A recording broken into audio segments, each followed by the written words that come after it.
Comment avoir un chien à l'aise partout et tout le temps? Aujourd'hui, après une petite balade dans un parc pour qu'elle soit bien dépensée, j'ai décidé de partir avec Laika pour faire plein de trucs. On a d'abord été déposer un chèque à la banque et regardez comme elle a été sage, c'est vraiment parfait. Bon, maintenant que j'ai crédité mon compte, j'ai assez d'argent pour lui acheter des croquettes, donc c'est parti, on va dans une boutique pour chien et on achète tout ce qu'il faut, friandises, croquettes, bref, elle est ravie. Mais vous, je sais que vous êtes là pour que je vous explique comment on fait pour avoir un chien aussi sage dans n'importe quel magasin et qu'on peut emmener partout. Exactement comme là, à Decathlon, et oui, parce que j'avais besoin d'acheter des bottes de pluie, vous moquez pas, c'est hyper moche. Sauf que j'habite à Lille et j'en peux plus, là mes chaussures de rando elles suivent plus, j'ai les pieds trempés tout le temps. Enfin bref, comment est-ce qu'on fait pour avoir un chien calme comme ça? Eh ben j'arrête pas d'en parler sur mon TikTok, donc vas-y fouille un peu, tu vas trouver ton bonheur. Mais comme je suis un mec sympa, je vais quand même te résumer les grands points vraiment importants. Déjà, première étape, assure-toi que ton chien est à l'aise avec n'importe quoi et n'importe qui. Les chiens, les voitures, les vélos, les humains, bref, tout ce que tu vas pouvoir croiser dans tes excursions. Et si c'est pas le cas, eh ben commence par là, commence pas à emmener ton chien en terrasse de café. S'il est pas 100% à l'aise avec les humains, il va passer un mauvais moment, et toi aussi. Ensuite, c'est hyper important que les besoins de ton chien ils soient 100% comblés.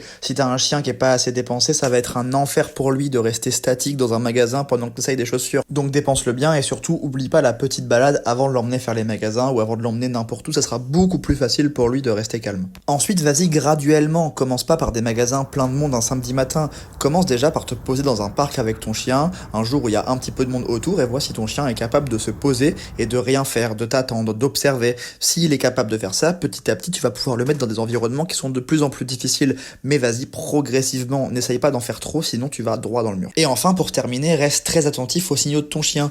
Dès que tu sens que tu commences à aller au-delà de ses limites, tu arrêtes ce que tu fais et tu rentres. Tant pis si t'as pas fini tes magasins. Et oui, quand tu décides d'amener ton chien avec toi, tu dois accepter le fait que c'est un être sensible et que si tu le pousses au-delà de ses limites, tu pourras plus jamais l'emmener quelque part parce que ça sera de plus en plus difficile pour lui. Allez, à très vite pour une prochaine vidéo.